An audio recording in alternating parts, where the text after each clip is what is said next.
ప్రైవేటీకరణ చేయడానికి పోయినా అంతెందుకు అధ్యక్ష, నిన్నమన్నా నేను చూస్తున్నా గచ్చిబౌలిలో భూమి మీరు ఏం చేయొద్దని. అధ్యక్ష దాదాపుగా 25 సంవత్సరాలు అనుకుంటా, 25 సంవత్సరాల క్రితం బిల్లీరావు అనే వ్యక్తికి, ఒక ప్రైవేట్ వ్యక్తికి, ప్రైవేట్ సంస్థకు ఆ భూమి కేటాయించారు.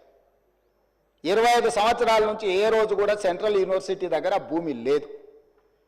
తెలంగాణ ఉన్న కంబైన్డ్ రాష్ట్రంలో 2006లో ఆనాడు కాంగ్రెస్ పార్టీ రద్దు చేసింది ఆ కేటాయింపు. అక్కడి నుంచి కోర్టు కేసులు జరిగినాయి. 2014లో తెలంగాణ రాష్ట్రం వస్తే 2024 వరకు 10 సంవత్సరాలు గత ప్రభుత్వం బిల్లీరావు నుంచి భూమి గుంజుకోలేదు అధ్యక్ష. నేను వచ్చిన వెంబడే సుప్రీంకోర్టు వరకు వెళ్ళి కొట్లాడి ఒక ప్రైవేట్కు ఐఎంజీ భారత్ అని ఒక ఫేక్ కంపెనీకి కేటాయించిందని ఆరోపణలు ఎదుర్కొంటున్న భూమిని సుప్రీంకోర్టులో కూడా కేసు గెలిచి ఆ భూమిని వెనక్కి తీసుకొని ఆ భూమిని ఈరోజు మనం అభివృద్ధిలో భాగంగా టీజీఐఐసి కేటాయించి అక్కడ ఐటీ కంపెనీలు ఇతర పరిశ్రమలు రావడానికి అవసరమైన లేఅవుట్ చేయండి అని చెప్పి ఈరోజు ఒక అభివృద్ధి కోసము ఒక కాంక్రీట్ ప్రపోజల్తో ముందుకు వస్తే ఈరోజు అక్కడ ఏదో రిజర్వ్ ఫారెస్ట్ ఉన్నట్టు, రిజర్వ్ ఫారెస్ట్లో అత్యంత ఏమంటారు జీవరాశులు ఉన్నట్టు,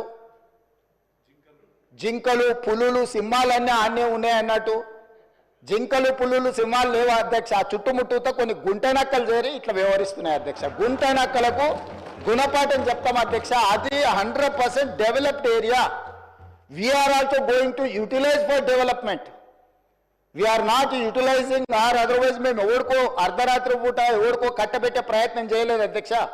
పర్ఫెక్ట్ డెవలప్మెంట్ చేసి ఓపెన్ ఆక్షన్ ద్వారా అంతర్జాతీయ స్థాయి సంస్థల్ని పెట్టుబడులు పెట్టడానికి భూమిని తెలంగాణ ఇండస్ట్రియల్ ఇన్ఫ్రాస్ట్రక్చర్ కార్పొరేషన్ ద్వారా ఆ పెట్టుబడులను ఆకర్షించడం కోసం ఈరోజు ఒక ప్రణాళికబద్ధమైన డెవలప్మెంట్ చేయడానికి మేము ముందుకు వస్తే ఇవాళ దాన్ని అడ్డుకునే ప్రయత్నం చేస్తున్నారు అధ్యక్ష.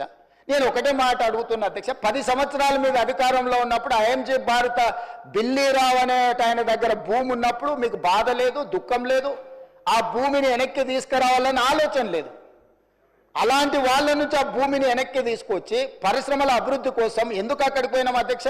ఈరోజు అమెరికన్ కౌన్సిలేట్ అక్కడనే ఉంది, ఈరోజు విప్రో అక్కడనే ఉంది, ఇన్ఫోసిస్ అక్కడనే ఉంది, ఐటీ పరిశ్రమలన్నీ అక్కడనే ఉన్నాయి. అట్లాంటివి చాలా పరిశ్రమలు ఉన్నాయి అక్కడ. అది ఫైనాన్షియల్ డిస్ట్రిక్ట్. ఆ ఫైనాన్షియల్ డిస్ట్రిక్ట్ని ఇంకా కొంచెం ఎక్స్పాండ్ చేస్తే అంతర్జాతీయ స్థాయిలో పెట్టుబడులను ఆకర్షించుంటాడని అని చెప్పి ఈరోజు అక్కడ దాన్ని విస్తరించే ప్రయత్నంలో భాగంగా ఈరోజు పోయినాం అధ్యక్ష. పరోక్షంగా కోర్టులో పిఐఎల్ చేపిస్తారు, పరోక్షంగా పిల్లల్ని రెచ్చగొడతారు, యూనివర్సిటీ ల్యాండ్ తీసుకున్నారని. ఐఎంజీ భారత్కు పోయినప్పుడు లేని బాధ ఈరోజు టీజీఐఐసి పరిశ్రమలను నెలకొల్పడానికి, పెట్టుబడులు పెట్టడానికి, వేల లక్షల ఉద్యోగ అవకాశాలు కల్పించడానికి ప్రయత్నం చేస్తుంటే ఎందుకు అభ్యంతరం పెడుతున్నారు అధ్యక్ష? ఎందుకు అంటే ఇంత సింపుల్ లాజిక్. అంటే రేపు పొద్దుగాల మీరు ఏ పరిశ్రమల కోసం భూమి సేకరించరా? ఏ రోడ్ల కోసం విస్తరించడానికి మీరు భూములు సేకరించరా? ఈ రాష్ట్రంలో పరిశ్రమలు రావద్దా? ఈ రాష్ట్రంలో పెట్టుబడులు ఎవరు పెట్టొద్దా? ఈ రాష్ట్రంలో చదువుకున్న నిరుద్యోగులకు ఉద్యోగ ఉపాధి అవకాశాలు ఇవ్వొద్దా? యూనివర్సిటీకి ఏం సంబంధం అధ్యక్ష భూమి? ఆ భూమి ఐఎంజీ భారత్ అని బిల్లీరావుకు కట్టబెట్టిన భూమి 25 సంవత్సరాల తర్వాత ఈ ప్రభుత్వం ఏర్పడిన తర్వాత, ప్రజాప్రభుత్వం ఏర్పడిన తర్వాత సుప్రీంకోర్టులో కొట్లాడి వేల కోట్ల రూపాయల భూమిని వెనక్కి తెచ్చింది నేను అధ్యక్ష. సుప్రీంకోర్టులో ఉద్దండులైన న్యాయవాదులను పెట్టి వాదింపజేపించి సుప్రీంకోర్టులో గెలిచి ఆ భూమిని వెనక్కి తీసుకొని ఈరోజు ఎవరికో అర్ధరాత్రి పూట కట్టబెట్టకుండా పరిశ్రమలు ఐటీ పార్కులు చేయాలని, మల్టీ జోను మిక్స్డ్ యూజ్ కోసం చేయాలని చెప్పి ఒక మంచి ఉద్దేశంతో వస్తే దాన్ని కూడా అడ్డుకుంటారు. లేకులు రాకులు ఉన్నాయేంటివి? లేకులను రాకులను ఆక్రమించుకున్నది ఎవరు? ఎందుకు ఇవన్నీ వీళ్ళు ఈరోజు అడ్డం పడుతున్నారు ఏంది అనేది నేను అది ఇంకో సందర్భంలో వివరాలు చెప్తా అధ్యక్ష. అదేవిధంగా అధ్యక్ష